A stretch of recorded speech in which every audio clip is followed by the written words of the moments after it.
Hello friends, welcome to Unacademy. This me doctor Siddharth Arora. Friends, I hope सब लोगों को ये पता कुछ हद तक तो चली गया है दैट यूपीएससी ने Indian railway management services IRMS 2023 से इस एग्जाम को कंडक्ट करने का फैसला किया है। This is the big big opportunity. बहुत ही इंटरेस्टिंग, बहुत ही इंपॉर्टेंट और शायद तुम्हारे लिए गेम चेंजर मोमेंट है for those of you who are preparing already for civil service examination, because दोनों एग्जाम का prelims portion common है. So everyone who was actually aiming to give yourself a preparation और साथ में एक second option भी, IRMS really solves the purposes. So we at An Academy have brought for you an awesome opportunity, an awesome offer, an awesome surprise. इस video को ध्यान से देखो. I will be teaching in your prelims examination regarding polity, governance, international relation. We are the best educators from all over India जो already civil services prelims के लिए आपको 24 carat rock solid preparation देते हैं. अब आपके पास ये सेकेंड ऑप्शन भी अवेलेबल हो जाएगा और बहुतों के लिए शायद फर्स्ट ऑप्शन होगा. सो इस वीडियो को कंटिन्यूअसली देखिए, लास्ट मोमेंट तक देखिए. There are some huge surprises in store for you. Make sure that you grab them with both your hands and don't miss this opportunity. In the words of An Academy, let's crack it. Until next time, God bless you, thank you, and Jai Hind. All of you and welcome to An Academy. Welcome to An Academy UPSC and welcome to An Academy Gate. और हम सभी लोग बेटा आपके सामने आ गए हैं एक बहुत ही इंपॉर्टेंट डिस्कशन लेकर के, एक बहुत ही इंपॉर्टेंट अनाउंसमेंट लेकर के related to the recent notification by UPSC regarding IRMS Indian Railway Management Services. इसको लेके आप लोगों के माइंड में काफी सारे सवाल भी होंगे और पिछले कुछ दिनों में हम सभी से बहुत सारे बच्चों ने पूछा है कि sir what is Unacademy going to do about IRMS, हमें क्या मिलने वाला है, हमारे लिए क्या आने वाला है. तो ये सारी बातें हम लोग इस सेशन के अंदर कवर करने वाले हैं. बस आप लोग लास्ट तक हमारे साथ इस सेशन में बने रहिएगा. There are lots and lots of announcement for you guys and there is lots and lots of detailing.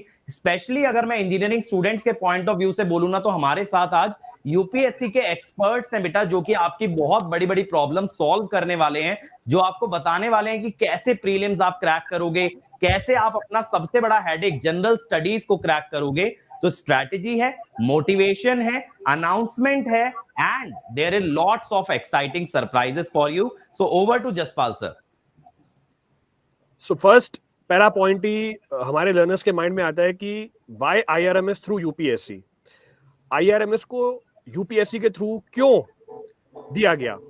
तो इसके लिए मैं सौरभ सर को बोलूंगा कि सर, हम इंजीनियर्स भी यूपीएससी के थ्रू ही सेलेक्ट हो रहे हैं. ऐसा क्या रीजन है जिससे गवर्नमेंट को ये स्टेप लेना पड़ा कि IRMS को यूपीएससी के थ्रू मर्ज किया गया? Thank you sir, Jaspal sir.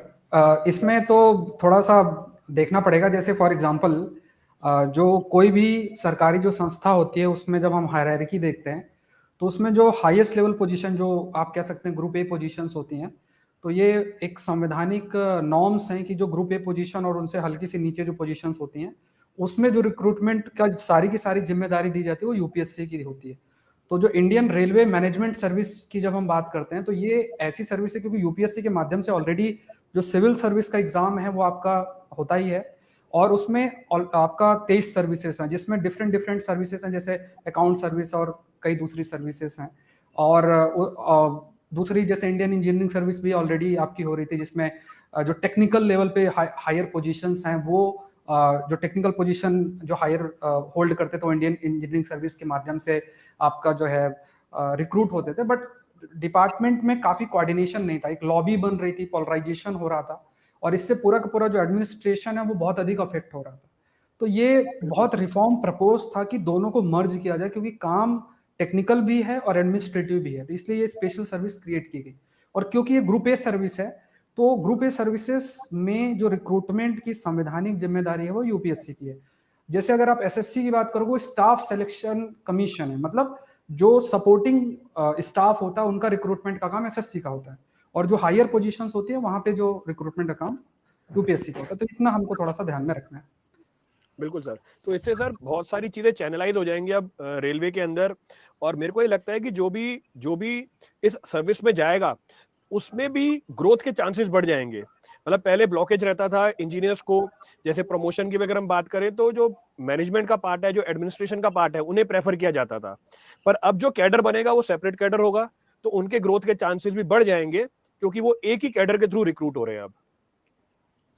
बिल्कुल सर, इसको ये बहुत इम्पोर्टेंट पॉइंट भी आपने बोला सर। सबसे जरूरी चीज तो ये हमें देखनी है कि आजकल का जो समय है वो स्पेशलाइजेशन की तरफ है। मतलब हमेशा डिबेट चलती है स्पेशलिस्ट वर्सेस जर्नलिस्ट, क्योंकि आज बिल्कुल ये जो 21वीं सदी है इसको हम फोर्थ इंडस्ट्रियल रिवोल्यूशन कहते हैं। और सरकारें जो हैं, जो गवर्नमेंट्स हैं, वो भी अपनी संस्था को टेक्निकल एस्पेक्ट में जो है यूज कर रही है। इन द सेंस कि टेक्नोलॉजी का बहुत अधिक इस्तेमाल हो रहा है। हर डिपार्टमेंट में आप देख लो टेक्नोलॉजी का इस्तेमाल बहुत अधिक हो रहा है। और इस टेक्नोलॉजी से अगर आप देखो कि कौन इसको थोड़ा आगे ले जा सकता है, तो ऑफ कोर्स इंजीनियर्स ही हैं। तो इवन सिविल सर्विस एग्जाम में भी अगर आप देखोगे तो जो सिलेक्शन का प्रपोर्शन है इंजीनियर्स का बहुत ज्यादा हाई है। और ये आईआरएमएस का जो आपका सर्विस आ रही है, तो ये तो आपके लिए बहुत बड़ा अपॉर्चुनिटी बन जाती है, खासतौर से जो इंजीनियर्स हैं उनके लिए, कि जो सब्जेक्ट्स आपने पढ़े हुए हैं उन्हीं सब्जेक्ट्स को पढ़ के आप इतनी बड़ी सर्विस में जा रहे हो। और ये बहुत इक्विवेलेंट, अगर आप देखो, अगर सिविल सर्विस में एग्जाम में आप आईएएस बनते हो, आईपीएस बनते हो, आईआरएस बनते हो, इक्विवेलेंट टू आईआरएस। अगर कोई लोग और भी प्रीफर करे तो they can after IAS they can go for IRMS. ये इतनी टॉप क्लास सर्विस है। तो ये देखना है, मतलब ये बहुत बड़ी अपॉर्चुनिटी है, खासतौर से जो इंजीनियरिंग बैकग्राउंड से हैं। बिल्कुल सर, बिल्कुल। अंकित सर, आप कुछ इसमें ऐड करेंगे? कुछ ऐड कर रहे थे आप? इसमें मैं जसपाल सर और सौरभ सर से एक चीज पूछना चाहता हूं। जब से ये आईआरएमएस का नोटिफिकेशन आया सर, तो गेट एस्पिरेंट्स और यूपीएससी एस्पिरेंट्स में किस तरह का माहौल है या किस तरह की वाइब बन रही है इस चीज को लेके? How is the motivation around it? Sir, अगर मैं गेट एस्पिरेंट की बात करूं सर, वो तो पिछले 2 साल से वेट कर ही रहे थे, क्योंकि पहले इंजीनियरिंग सर्विसेज के थ्रू ये रिक्रूटमेंट होती थी।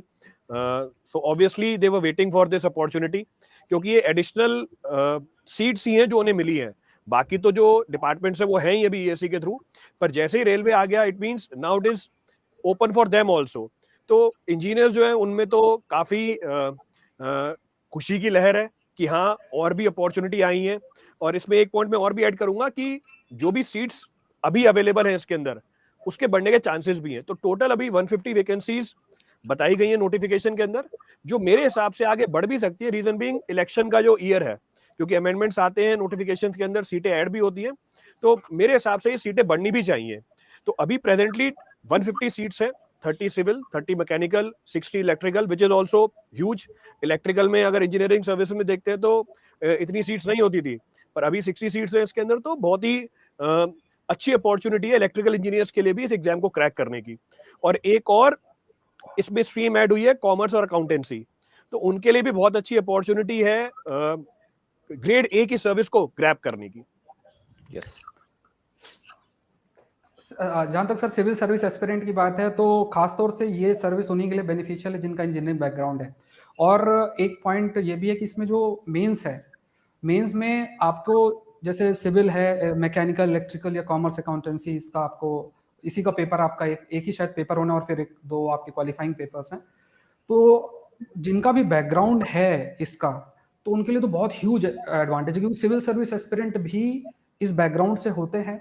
और जो इस पर जसपाल सर और अंकित सर जो है थोड़ा सा बता सकते हैं कि वो कैसे सिविल सर्विस जो भी एस्पिरेंट है उनकी कैसे इसमें आगे हेल्प कर सकते हैं। कि बहुत सारे ऐसे स्टूडेंट्स होते हैं सर, जैसे कोई एमएनआईटी से है, कोई कहीं की प्रिपरेशन कर रहा है, वो इंजीनियरिंग बैकग्राउंड का है, बट जब वो एग्जाम के सिलेबस को करने जाता है तो उसके पास गाइडेंस नहीं होता है।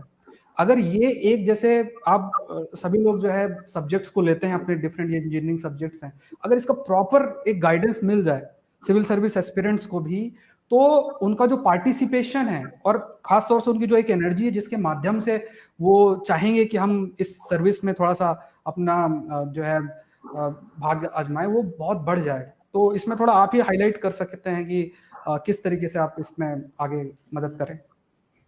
तो सौरभ सर, इस पे मैं ये ऐड करना चाहूंगा। मैं अक्सर क्या देखता हूं ना, जैसे हम लोग YouTube पे पढ़ाते हैं गेट की क्लासेस, तो काफी ज्यादा क्वेरी आती है कि सर आप यूपीएससी का ऑप्शनल पेपर करा दो। लेकिन जैसा कि आप जानते भी हो सर कि YouTube पे जब भी क्लास लेते हैं तो हम ये हमेशा देखते हैं कि मेजॉरिटी क्या चाहती है। तो वहां पे कहीं ना यूपीएससी में जो ऑप्शनल इंजीनियरिंग से भरते हैं, वो बच्चों का सेगमेंट थोड़ा सा छोटा रह जाता था, तो मजबूरन हम लोग उनके लिए ना उतना इनिशिएटिव ला नहीं पाते थे जितना हम करना चाहते थे। तो बच्चा पूछता था, सर अगर गेट की तैयारी करूं तो क्या यूपीएससी ऑप्शनल निकल जाएगा, सर क्या इंजीनियरिंग सर्विसेज से निकल जाएगा। तो मुझे लगता है ना ऐसे बच्चों के लिए आईआरएमएस का आना एक बहुत बड़ा इंपॉर्टेंट रोल प्ले करेगा, क्योंकि अब उनके लिए डेडिकेटेड बैचेस, डेडिकेटेड इनिशिएटिव्स हमको नजर आने लगेंगे। दूसरी बात क्या है ना सर, एक चीज का दुख भी होता है, जब कोई इंजीनियरिंग एस्पिरेंट मेंस में हिस्ट्री, ज्योग्राफी या पॉलिटी चूज करता है, फिर पूरा जीरो से तैयारी शुरू करता है, अपना पूरा इंजीनियरिंग बैकग्राउंड को स्किप कर देता है क्योंकि उसको गाइडेंस अवेलेबल नहीं था। वो जानता है वो इंजीनियरिंग में अच्छा कर सकता है, मे बी वो गेट में बहुत अच्छा रैंक कर रहा हो, टॉप 10 में भी रहा हो, बट कहीं ना कहीं स्ट्रीम बदलनी पड़ती थी। तो अब वो रिस्ट्रिक्शन लिफ्ट हो जाएगा, क्योंकि सेगमेंट बढ़ेगा। तो मैं देखता हूं कि आगे जाते हुए ना और ज्यादा टीचर्स भी मोटिवेट होंगे कि गेट इंजीनियरिंग सर्विसेज के साथ साथ वो खुद को भी आईआरएमएस में डालें, वो आईआरएमएस के लिए भी क्वेश्चंस कराएं या सिविल सर्विसेज के लिए भी नए नए इनिशिएटिव्स लॉन्च करें। बिल्कुल सर। जो स्टूडेंट्स है, स्टूडेंट का जो मेन कहना है, अभी का जो जितना भी स्टूडेंट से इंटरेक्शन हुआ है, मेनली दे आर फोकस्ड, क्योंकि ये आईआरएमएस एक दिन में आया नहीं, इससे पहले भी बहुत बड़ा संघर्ष भी था। उसके बाद अभी 2-3 साल लगा इसको पहले फ्रेमवर्क करने के लिए, एंड जो फ्रेमवर्क अभी आया है दैट इज द बेस्ट। ऐसे बेस्ट कैसे बोल सकता है? इसका कारण है जो चीज का जानकारी चाहिए, क्योंकि रेलवे में, मैंने रेलवे में था, रेलवे में अगर मैं अभी भी काम किया होता तो मैं आईआरएमएस ऑफिसर ही होता। हमारा जितना भी बैचमेट है they are in IRMS now. अब आईआरएमएस में जो एक्चुअली इंजीनियरिंग सर्विस के बाद जब हम ज्वाइन करते थे, फाइनली करना टेक्नो मैनेजरियल काम, वर्क इज टेक्नो मैनेजरियल। अब सिर्फ टेक्नोलॉजी भी वहां पे नहीं चलेगा, बट टेक्नोलॉजी का नॉलेज भी जरूरत है, एंड मैनेजरियल स्किल के बिना हो नहीं सकता। तो उसके लिए जो रिक्वायरमेंट था कि general knowledge and general science, जो सिविल सर्विस का प्रीलिमिनरी एग्जाम में जो रिक्वायरमेंट है, उसका तो बहुत ज्यादा खास जरूरत था इस कैंडिडेट के लिए। ओनली टेक्निकल नॉलेज से यहाँ पे कुछ हो नहीं सकता। ऐसे बड़े पोस्ट में जाके जो बिगर एस्पेक्ट है उसको सोचने के लिए ये पूरा सिविल सर्विस का प्रीलिम में जो जो चीज आता है उसका जानकारी होना जरूरी है। इसलिए यहाँ पे क्या किया गया, उस मार्क्स को ऐड भी नहीं किया जा रहा है कि आपका जो रैंकिंग बनेगा उस मार्क्स से नहीं, इट इज ओनली स्क्रीनिंग। तो ओनली स्क्रीनिंग के लिए जितना नॉलेज का रिक्वायरमेंट है उतना तो स्टूडेंट का होना ही चाहिए। अगर ऐसे बड़े पोस्ट के लिए आप सोचते हो, पूरा इंडिया का, जैसे प्रेसिडेंट ऑफ इंडिया आपको ये देंगे, अपॉइंटमेंट देंगे, तो उसके लिए आपके पास एकदम कंट्री का जानकारी नहीं है, आपका बाकी जो नॉलेज नहीं है, सिर्फ टेक्निकल नॉलेज से ये पोस्ट होल्ड करना मुश्किल था, एंड उसको अच्छा करना, परफॉर्म करना भी मुश्किल होता था। तो इसलिए ये जो प्रीलिम वाला लाया गया एंड वो सिविल सर्विस का लिया गया, that is a very good decision. दूसरा बात है कि जैसे ही इसका अगर आप देखेंगे, 2 लैंग्वेज है, एक आपको इंग्लिश एंड अदर एक लैंग्वेज रखना है। ऑब्वियसली लोग मदर टंग रखेंगे। अगर आपका कम्युनिकेशन का बात आता है तो कम्युनिकेशन में मिनिमम एक रिक्वायरमेंट तो होता है, क्योंकि बड़े पोस्ट में जब भी होंगे तो आपको बहुत सारे चीजें कम्युनिकेट करना पड़ता है, not only subordinate to the public also. जो पब्लिक एड्रेस सिस्टम है उसके लिए communication is essential, and that public address system में अगर आपने ढंग से एड्रेस नहीं कर पाया तो अल्टीमेटली आप बड़े ग्रुप को कैसे हैंडल करोगे। एक एक कैंडिडेट के अंडर में, जैसे मैंने जब पहले पोस्टिंग मेरा होता था उसमें 1400 पर्सन मेरे अंडर में काम करेंगे। अब ओनली फास्ट पोस्ट में ऐसा है, और जितना पोस्ट बढ़ता जाएगा आपके अंडर में मैन पावर बढ़ता जाएगा। तो to handle that man power you need knowledge of language also. अब दैट नॉलेज ऑफ लैंग्वेज कहाँ से आएगा, उसके लिए 2 पेपर बना दिया गया कि आपको एक क्वालिफाइंग है। अब क्वालिफाइंग होने से उसका मार्क्स ऐड भी नहीं हो रहा है, क्वालिफाइंग कोई भी अगर थोड़ा बहुत भी ठीक ठाक जानकारी है उसमें क्वालिफाई कर सकता है, एंड वो सिविल सर्विस में भी वो है और इसमें भी रहेगा। बट उसका मार्क्स जो फाइनल मेरिट में ऐड नहीं किया गया, that is the best decision. ना तो आपका प्रीलिम का मार्क्स ऐड होगा, ना तो आपका ये 2 लैंग्वेज का मार्क्स ऐड होगा। तो ऐड कौन सा होगा ना, ऐड होगा टेक्निकल का। अगर आप कोई भी टेक्निकल, चाहे मैकेनिकल, इलेक्ट्रिकल, सिविल, उसका 2 पेपर बना दिया जाएगा, एंड 200-250 आपको उसका मार्क्स दिया जाएगा। तो 250 टोटल 500। अब इस 500 आपका रिटर्न के लिए रैंक क्रिएट करने के लिए जरूरत है। तो उसके पहले जो कुछ भी हुआ that is screening and qualifying, and उतना नॉलेज के बिना कोई भी ये ऑफिसर बनना भी नहीं चाहिए। तो दैट्स व्हाई द IRMS में जो फाइनल ड्राफ्ट आया है that is best in this category, अभी तक ये सबसे बेस्ट माना जा सकता है। लास्ट हो गया interview, personal interview only 100 marks है and that will be added, तो ओनली 600 मार्क्स आपका लास्ट जो 2 पेपर है, 2 पेपर भी आपका सिविल सर्विस का जो पेपर था बिल्कुल सेम है, मतलब इंजीनियर सर्विस का पेपर नहीं, सिविल सर्विस में जो इंजीनियरिंग का पेपर था पहले भी था ऑप्शनल में, उसी पेपर का उसी सिलेबस का एंड वही सेम पैटर्न फॉलो करके इसका भी टेस्ट होगा। एंड इसके कारण स्टूडेंट के लिए बहुत सारा अपॉर्चुनिटी बढ़ गया, क्योंकि कोई स्टूडेंट अगर सिविल सर्विस का प्रिपरेशन करते थे पहले पूरा देश में पूरा कंट्री में, उसको इंजीनियरिंग के बैकग्राउंड में कोई सब्जेक्ट का ढंग से पढ़ाने के लिए कोई ऑर्गेनाइजेशन भी ढंग से काम नहीं करता था, क्योंकि नंबर ऑफ स्टूडेंट कम होता था, एक एक इंजीनियरिंग ब्रांच में भी कम होता था जो प्रीलिम क्वालिफाई करके इसका सिविल सर्विस में वही ऑप्शनल रखा है। तो अभी क्या हुआ ना, सबको गाइडेंस मिल रहा है, अब सबको जब गाइडेंस मिल रहा है तो ऑप्शनल में भी उसका अच्छा से हो जाएगा, तो मतलब सिविल सर्विस क्वालिफाई करने का चांसेस बढ़ जाएगा, IRMS में टॉप करने का चांसेस आ जाएगा एंड IFS में भी आ जाएगा। तो इसका मतलब 1 प्रिपरेशन एंड 3 आपका top exam of the country, उसके लिए आप एलिजिबल हो जा रहे हो। तो इसके लिए तो इंजीनियर के लिए there is the best opportunity, and IRMS जो कमिटी ने जो बेस्ट ड्राफ्ट दिया है कि pattern of the exam that is the best in this category. बिल्कुल सर, बिल्कुल। यस सर, मींस और मैं भी मानता हूँ सर कि है। ये एक इंजीनियर के लिए इससे अच्छी अपॉर्चुनिटी कभी नहीं आ सकती है। और अगर एक इंजीनियर जो पहले यूपीएससी सिविल सर्विसेज का जो एग्जाम देता था और उसमें अपने ऑप्शनल सब्जेक्ट अगर कोर सब्जेक्ट लेता था तो उसका नंबर बड़ा छोटा होता था, क्योंकि जैसे सर लोग बोल रहे थे कि अभी उस तरीके से कोई डेडिकेटेड कोई प्रिपरेशन नहीं करवाता था। लेकिन अभी हम लोग अनअकैडमी में जो आप लोग के लिए लेके आ रहे हैं, क्योंकि हमारे पास यूपीएससी की जो डेडिकेटेड जो टीम है, जब वो आपको प्री वाला जो पार्ट है और जो मेंस वाला जो क्वालिफाइंग वाला जो पार्ट है, जब आपको बेस्ट वे में रेडी कराएंगे तो आपके चांसेस बहुत ज्यादा होंगे। तो मेरे को लगता है कि जितने लोग भी पहले यूपीएससी सिविल सर्विसेज के लिए जाते थे उनका नंबर्स और भी बढ़ेगा, जो इंजीनियर्स होंगे स्पेशली, क्योंकि अब आपके पास IRMS के लिए डेडिकेटेड इंजीनियर्स लोगों के लिए सीट निकाल दी गई है। तो अगर आप अपने लिए प्लान कर रहे हो, सिविल सर्विसेज के लिए प्लान कर रहे हो, तो आप उसको इंक्लूड कर सकते हो, IRMS को इंक्लूड कर सकते हो। और आप अगर सर्च कर रहे होंगे कि क्या आपके लिए बेस्ट हो सकता है, कौन सा आपके पास आप ज्वाइन करना चाहते हो, क्या प्लान है आपके पास, तो वो सब का सब हम प्लान करके रखे हुए हैं। और इंपॉर्टेंट चीज है कि ऑलरेडी हम टेक्निकल वाली चीजों को बहुत ही अच्छे से डील करते, तो पूरा का पूरा बहुत ही बेस्ट वे में सेपरेट आपको बैचेस बना के पूरा अच्छे से कराया जाएगा। इंपॉर्टेंट पार्ट बस ये था कि यूपीएससी वाला जो प्री वाला जो पार्ट होता है उसको किस तरीके से एग्जीक्यूट करेंगे, तो उसके लिए हमारे पास डेडिकेटेड टीम है, इंडिया की बेस्ट टीम है। तो मेरे को लगता है कि अब आपके पास अपॉर्चुनिटी बहुत है।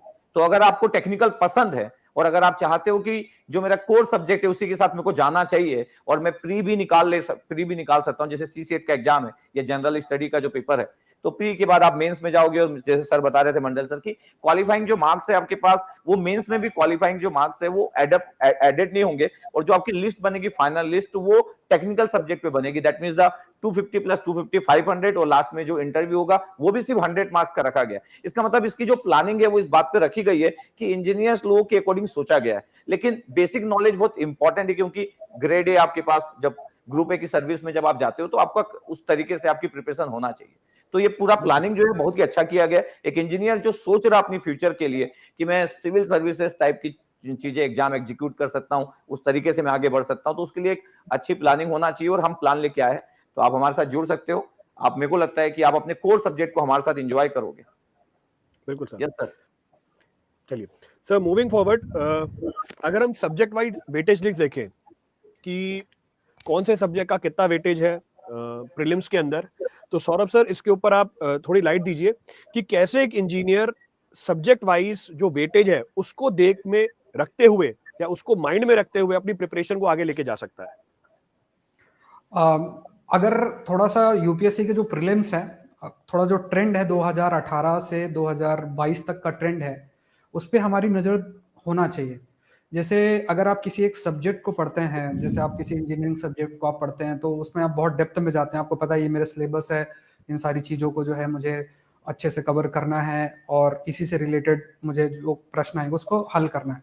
लेकिन जो प्रीलिम्स का एग्जाम होता है, यूपीएससी का जो प्रीलिम्स होता है, जिसमें सिविल सर्विस में भी क्वालिफाई होंगे, मतलब सबका सेम ही होना है, आईआरएमएस भी है, इंडियन फॉरेस्ट सर्विस भी है, सभी का जो एग्जाम होता है इसमें 2 पेपर हैं, एक तो सीसैट है वो क्वालिफाइंग है। अब आपके लिए तो देखो सीसैट कोई बड़ा इशू नहीं है, क्योंकि जो इंजीनियरिंग बैकग्राउंड से हैं उनके लिए इतना बड़ा इशू नहीं है, बट एक चीज थोड़ा सा माइंड में रखना है, एक तो ये क्वालिफाइंग है, आपको 66 मार्क्स लेकर आने हैं, आउट ऑफ 200 66 मार्क्स आपको लाने होते हैं। आपका क्वालिफाई आपने कर लिया, उसके बाद ही जीएस पेपर 1 में जो आपका स्कोर होता है आप मेरिट में आते हो। अगर मान लो आपके 200 में से 200 भी आ जाए, मान लो आते नहीं है, बट एग्जांपल है जीएस 1 में आपके 200 में 200 आ जाए, लेकिन अगर आप पेपर 2 क्वालिफाई नहीं करके आते, आपका नंबर 65 है, 66 नहीं है, तो फिर आप जो है मेरिट लिस्ट में नहीं आ सकते हो। तो ये जो सीसेट का पेपर होता है ये बहुत अच्छा खासा लेवल होता है, अगर आप उसे कैट से भी कंपेयर करोगे ना, इक्विवेलेंट होता है।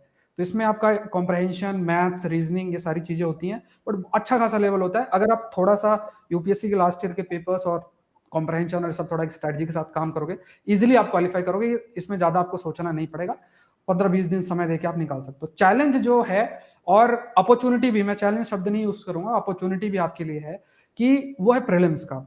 देखो प्रीलिम्स में जो है आपको हिस्ट्री पढ़नी है, आपको ज्योग्राफी पढ़नी है, आपको इकोनॉमी पढ़नी है, आपको एनवायरनमेंट पढ़ना है, आपको साइंस एंड टेक पढ़ना है, आपको इंटरनेशनल रिलेशन पढ़ना है, आपको एग्रीकल्चर पढ़ना है, और भी सब्जेक्ट्स हैं, उसका रिपोर्ट है, इंडेक्सेस है, गवर्नमेंट स्कीम्स हैं, बजट है, इकोनॉमिक सर्वे है, ऐसे आप कोई भी सब्जेक्ट ले आपको पढ़ना है।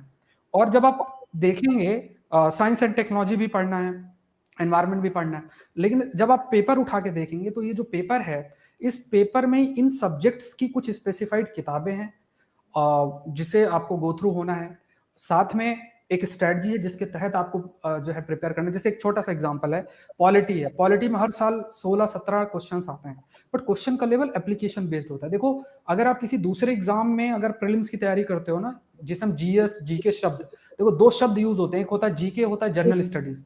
जीके में क्या होता है, इंफॉर्मेशन, जैसे आपसे पूछ लिया ये चेयरमैन कौन है इसका, इसने हमला किया था, ये युद्ध कब हुआ था, ये जीके है। जीएस मतलब कोई जो सब्जेक्ट है उसकी स्टडीज, जनरल स्टडीज, तो उसमें क्या डेप्थ में चीजें आती हैं। एक एग्जांपल है, जैसे अगर फॉर एग्जांपल निकोल साइक्लोन है, जो कि अटलांटिक ओशन में निकोल साइक्लोन आया, उसकी वजह से आर्टेमिस मिशन अफेक्ट हुआ, तो ये इंफॉर्मेशन है।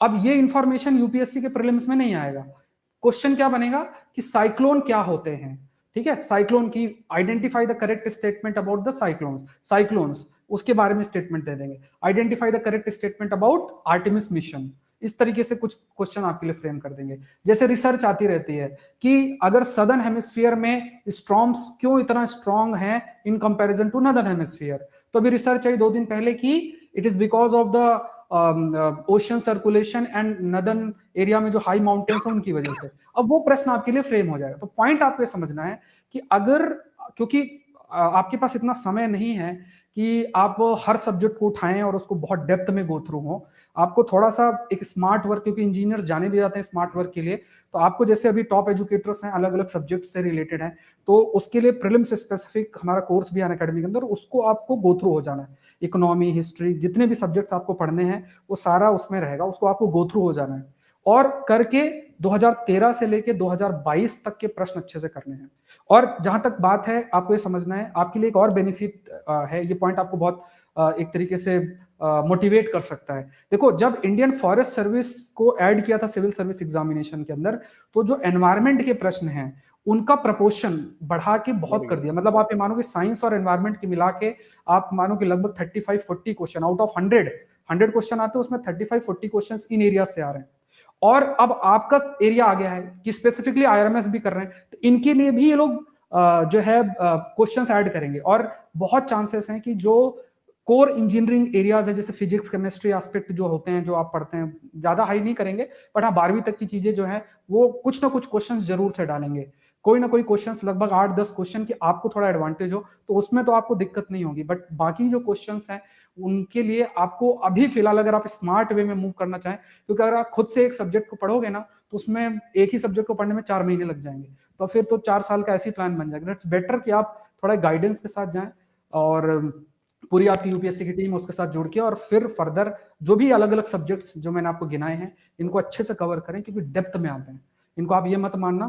कट ऑफ दो मे बी 200 में से, जैसे पिछली बार 87 मार्क्स सिविल सर्विस की गई थी, और आप ये मानो कि लगभग कितना 40 कितना परसेंट आप कैलकुलेट कर लो, मतलब 50% से भी कम है। तो आप खुश नहीं होना कि यार 50% इतना कम कैसे।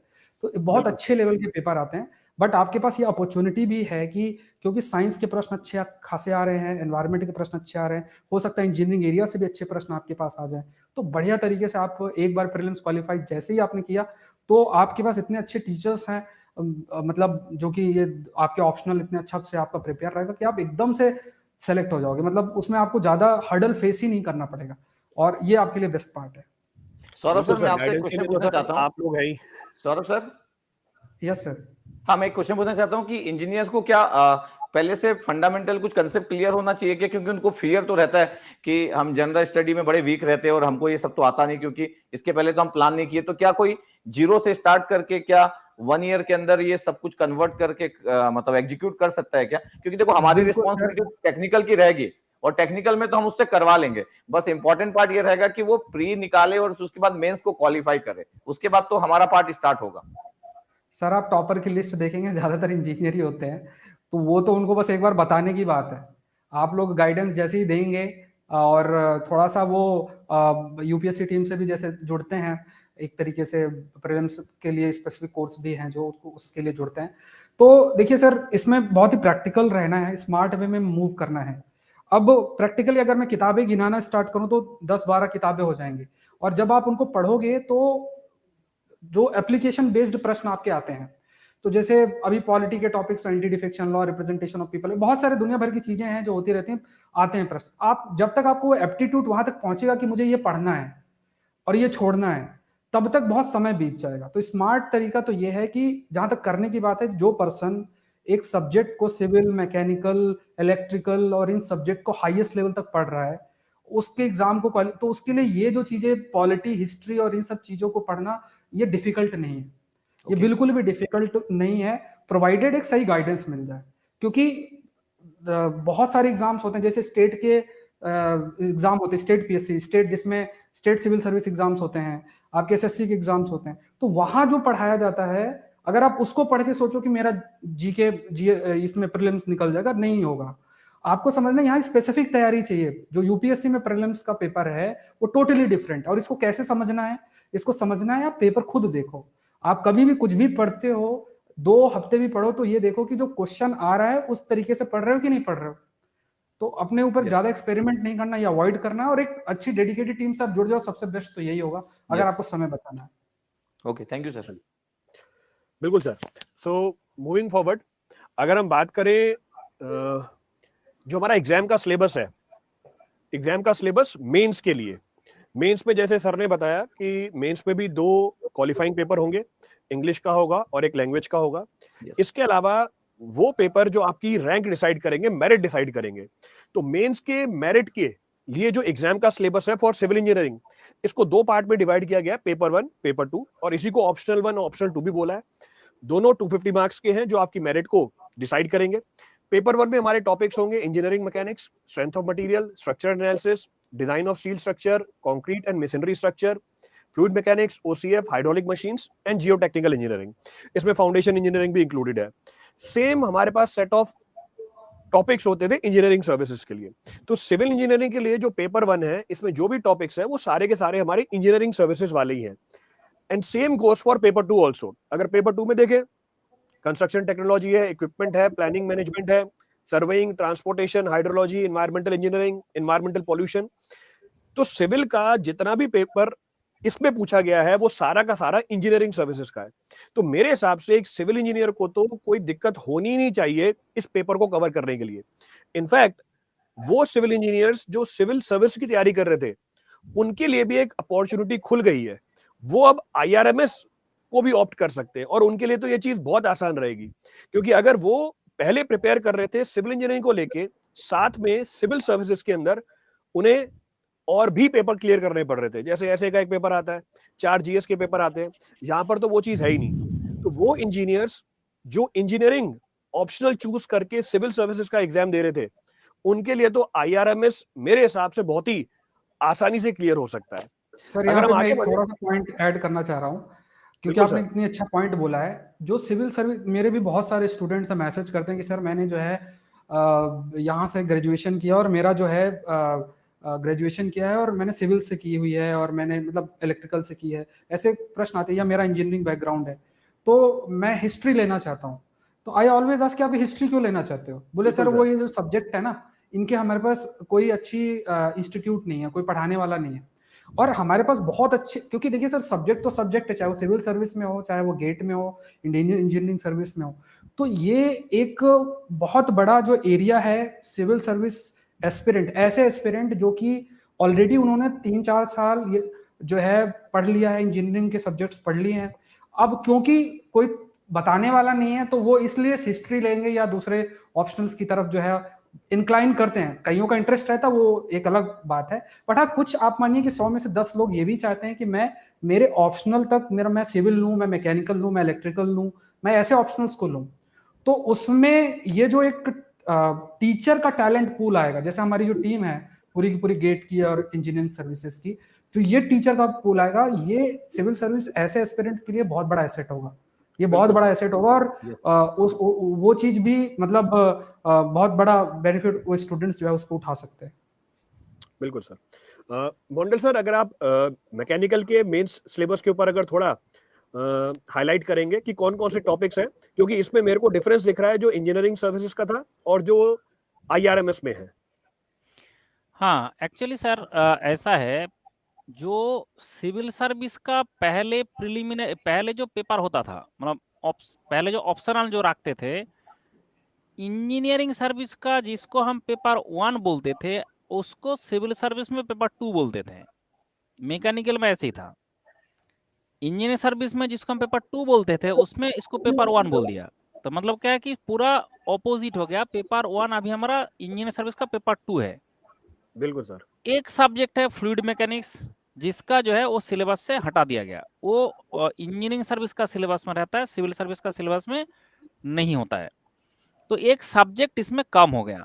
That is a very good fact, क्योंकि हमारे लिए एक सब्जेक्ट कम होना मतलब अच्छा बात है उसमें। दूसरा बात हो रहा है कि जब आप पेपर 1 देखेंगे, उस पेपर 1 में जो सिलेबस है वो आपका स्ट्रेंथ ऑफ मटेरियल्स हो, इंजीनियरिंग मैकेनिक्स हो, उसमें थ्योरी ऑफ मशीन हो, ये सारे जो है उस पार्ट से अच्छा से आप मार्क्स ग्रैब कर सकता है, खींच सकता है इस पेपर से। दूसरा बात है कि जब सिविल सर्विस का क्वेश्चन आप देखेंगे, तो आपके पास बहुत बड़ा एक बैकग्राउंड में दिखाई देगा कि भाई मेरे पास तो पिछले 10 साल का, 20 साल का, 30 साल का, 30 इयर्स का पेपर मेरे पास अवेलेबल है। तो फिर आपको लो पैटर्न को लेके कभी डाउट नहीं रहेगा। और सबसे इंपॉर्टेंट बात है कि स्टूडेंट जब भी प्रिपरेशन करे, उसको कौन सा पोर्शन छोड़ना है, कौन सा पोर्शन में ज्यादा फोकस करना है, वो कैसे डिसाइड करेंगे? ऑब्वियसली वो प्रीवियस क्वेश्चन से। तो सिविल सर्विस का एग्जैक्टली जो पेपर हुआ था, वो पेपर स्टूडेंट के पास सारे अवेलेबल हो जाएगा। उसके कारण कभी पढ़ने में कभी दिक्कत नहीं होगा कि मुझे कौन सा बिल्कुल सर। पोर्शन में ज्यादा फोकस करना चाहिए और कौन सा पोर्शन में मुझे कम फोकस करना चाहिए। तो इंजीनियरिंग एक बहुत बड़ा सिलेबस है, उसको ये फोकस स्टडी होना बहुत जरूरी है। और वो फोकस स्टडी करने के लिए हमारे पास प्रीवियस क्वेश्चन होना जरूरी है। तो आईआरएमएस में नया कुछ नहीं कर दिया, नया कोई सिलेबस नहीं लेकर आ गया, नया कोई टॉपिक नहीं लेके नहीं आ गया, और जो सिविल सर्विस में था उसी को इम्प्लीमेंट किया। इसलिए मैं बोल रहा था that is the best of this system, क्योंकि यहाँ पे कोई डाउट का कोई ऑप्शन नहीं रखा। डाउट पूरा खत्म। जहां तक बात है प्रिलिमिनरी का, प्रिलिमिनरी के लिए जो लोग सिविल सर्विस का प्रिपरेशन करते हैं, उन लोगों के लिए बहुत बड़ा अपॉर्चुनिटी खुलता है। अगर सिविल सर्विस आप यूपीएससी में नहीं भी कर पाता है कुछ लोग, तो उन लोगों के लिए क्या होता है कि बाकी जितना भी एग्जाम होता है, हर स्टेट में अभी देखिए, हर स्टेट में जो एई है उसका भर भर के अभी वैकेंसी आया है और आता भी जा रहा है। उसके बाद जितना भी सिविल सर्विस का प्रिपरेशन करने का प्रीलिम्स का मतलब होता है कि आप बाकी जितना भी होगा वो आपको बहुत ही कम इजी लगता है। जैसे अगर कोई बिल्कुल बंदा सर। सिविल सर्विस का प्रिपरेशन किया और उसका प्रीलिम्स का प्रिपरेशन किया, तो जो भी स्टेट में एग्जाम होगा, उसका जो एग्जाम का स्टैंडर्ड होता है उसमें उसको इजी लगता है। तो ये एक डिफिकल्ट तरीका का थोड़ा सा अगर पढ़ाई कर ले, तो उसके बाद उसके लिए बहुत सारे अपॉर्चुनिटी खुलता है। एक तो पहले 3 अपॉर्चुनिटी, आप सिविल सर्विस का ऑफिसर बन सकते हो, आईआरएमएस बन सकते हो, आप आईएफएस का ऑफिसर बन सकते हो। एक एग्जाम का प्रिपरेशन में 3 आपका फायदा मिल रहा है। ये तो सिर्फ इंजीनियर के लिए ही है। ये एग्जाम में जो आपको 3 अपॉर्चुनिटी मिल रहा है, तो वो इंजीनियर को जो है ये अच्छा से अपॉर्चुनिटी मिला है, तो इस अपॉर्चुनिटी का लाभ उठाना चाहिए। ऐसा ना है कि आपने अपॉर्चुनिटी में डिफिकल्टीज ढूंढे, आपको डिफिकल्टीज में अपॉर्चुनिटी ढूंढना है, लेकिन यहाँ पे जो है आपको भर भर का अपॉर्चुनिटी दिया जा रहा है। अब कुछ स्टूडेंट्स को डिफिकल्टीज ढूंढे, अब डिफिकल्टीज ढूंढने जाएंगे कि मुझे ये पढ़ना पड़ेगा। भाई इंजीनियरिंग सर्विस देके हम लोग जब गए थे तब भी हमें कितना एक्स्ट्रा चीज पढ़ना पड़ा था। अब ये जो चीज है अभी आपको तो टेक्निकल दे रहा है, और उसके बाद सिविल सर्विस का prelim, that is screening, and आपका 2 लैंग्वेज पेपर है, तो वो तो क्वालिफाइंग है। तो इससे ज्यादा इजी और क्या कर देंगे? तो इसलिए ये आपका बेस्ट है और बेस्ट अपॉर्चुनिटी है, उसको स्टूडेंट ग्रैब करे। एंड जहां तक टेक्निकल का बात है, हमारा जो टेक्निकल टीम है अनअकैडमी में, चाहे हर ब्रांच का एकदम देश का क्रीम जो टैलेंट है वो यहाँ पे है। तो उन लोगों से अगर आपको अपॉर्चुनिटी मिलेगा, तो आप अगर उनसे सीखोगे तो आप ऐसे ही क्वालिफाई कर सकते हो। तो उसके कारण आप जो है इसका टेंशन छोड़ दो टेक्निकल वाला का, और नॉन टेक वाले के लिए भी जो हमारा टीम है, दैट इज आपको कौन सा प्रोवाइड किया जा रहा है ना, पूरा सिविल सर्विस का इस कंट्री का जो सबसे टॉप मोस्ट कैटेगरी का जो यहाँ पे हमारा एडुकेटर है वो प्रोवाइड किया जा रहा है। इसका मतलब आपको तो दुनिया का देश का सबसे बेस्ट गाइडेंस प्रोवाइड किया जा रहा है प्रीलिम क्वालिफाई करने के लिए सिविल सर्विस का, and non tech preparation technical preparation करने के लिए आपका गेट आईएएस का टीम दिया जा रहा है। मतलब 2 टीम मिलके जब काम करेंगे, तो ऑब्वियसली 2 टीम मिलके जब 2 टीम से स्टूडेंट को पूरा गाइडेंस मिलेगा, तो क्यों नहीं क्वालिफाई कर पाएगा? तो इससे बिल्कुल बड़ा सर। अपॉर्चुनिटी आपको कोई नहीं दे सकता जो यहाँ पे किया गया। क्योंकि जो सिविल सर्विस का कोचिंग जनरली होता है, उन लोगों के पास टेक्निकल टीम नहीं होता है, जो टेक्निकल टीम वाला होता है उसके पास सिविल सर्विस का नहीं होता है। तो यहाँ पे दोनों टीम था और दोनों जैसे कंबाइन कर दिया गया, दिस एग्लोमरेशन जो किया गया, that is very good. And इस तरह से अगर हमने काम करे, तो अल्टीमेटली स्टूडेंट के लिए ना तो उसका प्रीलिम में दिक्कत होने वाला है और ना तो उसका मेंस में दिक्कत होने वाला है। तो इसलिए स्टूडेंट को इस अपॉर्चुनिटी को अच्छा से ग्रैब करना चाहिए and early to early join करना चाहिए, सो दैट लेट स्टार्ट करने से a right decision in a wrong time is the wrong decision.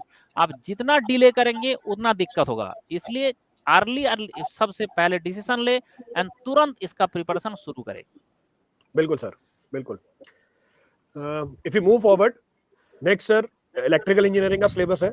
Umesh sir, आप जरा डिस्कस कीजिए कि कौन कौन से टॉपिक हमारे इलेक्ट्रिकल इंजीनियरिंग के पेपर 1 और पेपर 2 में है। सर इलेक्ट्रिकल इंजीनियरिंग में जैसे पेपर 1 है, तो पेपर 1 में सर स्क्रीन अगर आप शेयर कर दो, आपका सर जो दिख रहा था स्क्रीन सर दिखा दीजिए आप। हाँ सर, पेपर 1 में जैसे सर सर्किट थ्योरी है और सिग्नल सिस्टम है, इलेक्ट्रोमैग्नेटिक थ्योरी है, एनालॉग इलेक्ट्रॉनिक्स है, डिजिटल इलेक्ट्रॉनिक्स है, एनर्जी कन्वर्जन है, power electronics, electric driver, analog communication system है। इसमें अगर ईएससी का सिलेबस देखा जाए, तो ईएससी के सिलेबस में सब कुछ सब्जेक्ट्स आते हैं, जितने भी सब्जेक्ट्स लिखे हुए। और कोई गेट की प्रिपरेशन कर रहा है, तो अगर वो उसकी इलेक्ट्रिकल ब्रांच है, तो उसमें कुछ 1-2 चीजें एक्स्ट्रा ऐड होती है। जैसे कि गेट में आपका एनालॉग कम्युनिकेशन नहीं रहता, अगर आप एक इलेक्ट्रिकल स्टूडेंट हो आपको पता है, और एनर्जी जो कन्वर्जन वाला जो पार्ट है वो गेट में नहीं रहता है। लेकिन ईएससी में जब आप जाते हो, तो ईएससी में सब सब्जेक्ट लगभग कवर होते हैं। तो अगर कोई ईएससी की प्रिपरेशन भी अगर 1-2 साल पहले किया हो, या यूपीएससी सिविल सर्विसेज में कोई इलेक्ट्रिकल का अगर इलेक्टिव लेके किया हो, तो उसका सिलेबस का जो पार्ट है वो यही रहने वाला है। और जैसे मंडल सर बता भी रहे थे कि आपको कैसे पता चलेगा कि किस एरियाज में ज्यादा पढ़ना है और किस एरिया से क्वेश्चन आते हैं। क्योंकि जैसे अगर ये आईआरएमएस का एग्जाम पहली बार होता है, इसका सिलेबस पहली बार आता, आईआरएमएस का एग्जाम तो पहली बार हो रहा है, लेकिन इसका सिलेबस आता है और ये आपको पहली बार देना पड़ता है। तो फर्स्ट टाइम में हमें से देखना होता है कि पेपर कैसा आएगा, पेपर में क्या पूछा जाएगा। लेकिन आप लास्ट 15 इयर्स के अगर आप सिविल सर्विसेज एग्जाम के अगर आप इलेक्ट्रिकल के सब्जेक्ट आते हैं, वो अगर आप देखोगे तो आपको आइडिया हो जाएगा। और इवन मैं तो पहले से भी देखते हुए आ रहा हूं, क्योंकि हम इतने सब्जेक्ट डील करते हैं टेक्निकली, तो मैं जितने भी सब्जेक्ट देखा उसमें क्वेश्चन जो होते हैं वो कन्वेंशनल स्टाइल में जितने भी क्वेश्चन होते हैं ईएससी के, वैसे ही क्वेश्चन रहते हैं, ऐसा आउट ऑफ द बॉक्स कुछ नहीं आते। तो अगर किसी के फंडामेंटल कंसेप्ट अगर क्लियर है और इन सब सब्जेक्ट को हम पढ़ते ही है, तो आपको कुछ वैसा नहीं लगेगा कि कुछ आपसे नेक्स्ट लेवल पूछा गया। आपके लिखने का स्टाइल अच्छा होना चाहिए, तो आप आराम से इसमें अच्छा स्कोर कर सकते हैं। आपको बस कंसेप्ट बहुत अच्छा होना चाहिए। सर पेपर 2 का अगर आप दिखाएंगे सर, तो इलेक्ट्रिकल का पेपर 2 में अगर मैं बात करूं तो कंट्रोल सिस्टम है, ये हमारे गेट में भी है, हमारे इंजीनियरिंग सर्विसेज में भी है। माइक्रो प्रोसेसर और माइक्रो कंप्यूटर जो है वो हमारे ईएससी के सिलेबस में, ये गेट के सिलेबस में नहीं है, लेकिन ईएससी के सिलेबस में तो हम पढ़ते ही है। उसके बाद मेजरमेंट इंस्ट्रूमेंटेशन है, ये इलेक्ट्रिकल वाले गेट में भी पढ़ते हैं, ईएससी में भी पढ़ते हैं। उसके बाद power system analysis and control है, पावर सिस्टम प्रोटेक्शन है और डिजिटल कम्युनिकेशन है। तो इसमें से जो लास्ट सब्जेक्ट है डिजिटल कम्युनिकेशन, बस वही गेट के पार्ट में नहीं है, और डिजिटल कम्युनिकेशन ईएससी में थोड़ा सा पोर्शन होता है। इसका मतलब है कि अगर मैं इंजीनियरिंग सर्विसेज के एग्जाम के सिलेबस की बात करूं, तो आप अगर इंजीनियरिंग सर्विसेज के एग्जाम की प्रिपरेशन किए हो या करने वाले भी हो, तो लगभग 95% जो सिलेबस है वो इंजीनियरिंग सर्विसेज को भी मैच करता है। तो मेरे को लगता है कि अगर आप एक गेट भी पहले, इसके पहले एग्जाम भी दे चुके हो, गेट का एग्जाम एक बार अटेम्प्ट भी ले चुके हो, तो लगभग 85% के आसपास आपका जो सिलेबस है तो गेट का सिलेबस ही मैच कर रहा है, और ईएससी का 95% के आसपास मैच कर रहा है। तो जो कंटेंट है वो तो वही रहेगा, बस आपको देखना होगा कि कन्वेंशनल क्वेश्चन को कैसे लेते हैं। जैसे हम ऑब्जेक्टिव पेपर की बात करते हैं तो उसका स्टाइल अलग होता है, कन्वेंशनल पेपर को थोड़ा सा लिखने का स्टाइल बहुत ही बेस्ट वे में होना चाहिए, रिप्रेजेंटेशन बड़ा बेस्ट होना चाहिए, और वो हम सब आपको सिखाएंगे। टेक्निकल में हम बोले भी है कि हमारी जो इंडिया की जो टीम है सबसे बेस्ट टीम हमारे पास है, चाहे वो सिविल हो, चाहे फिर वो मैकेनिकल हो, चाहे वो इलेक्ट्रिकल हो, आपको हम उस वे में आपको करवाएंगे कि कैसे आपको लिखना है, आंसर किस तरीके से होना चाहिए, आपसे आपके कैसे मार्क्स ज्यादा से ज्यादा है, ये हमारी रिस्पॉन्सिबिलिटी है। तो हमारी जो प्लानिंग है वो ये सोच के की जा रही है कि अगर कोई एस्पिरेंट अगर आईआरएमएस के बारे में सोच रहा है, हम तो चाहते हैं कि बहुत सारे इंजीनियर जो अगर वो यूपीएससी सिविल सर्विसेज का एग्जाम अगर प्लान करके रखे और अभी अभी प्लान किए कि मैं क्रैक करना चाहता हूं, तो वो अपना इलेक्टिव जो है वो कोर सब्जेक्ट में ले, मतलब सिविल में ले, मैकेनिकल में ले, इलेक्ट्रिकल में ले, और वो आईआरएमएस के साथ भी जाए। एक और चीज मैं आपको क्लियर कर देता हूं कि जो इंडियन फॉरेस्ट सर्विस जो है उसमें इलेक्ट्रिकल वाला ऑप्शन नहीं है, उसमें मैकेनिकल और सिविल वाले जो स्टूडेंट्स हैं वो आईएफएस में भी जा सकते हैं। इलेक्ट्रिकल वाले के लिए वहां पे पॉसिबिलिटी नहीं रहती आईएफएस में, लेकिन आईआरएमएस में सबसे ज्यादा सीट्स जो है वो इलेक्ट्रिकल को दी गई है। तो ये बहुत ही बेस्ट अपॉर्चुनिटी है कि इलेक्ट्रिकल एस्पिरेंट के पॉइंट ऑफ व्यू से देखूं।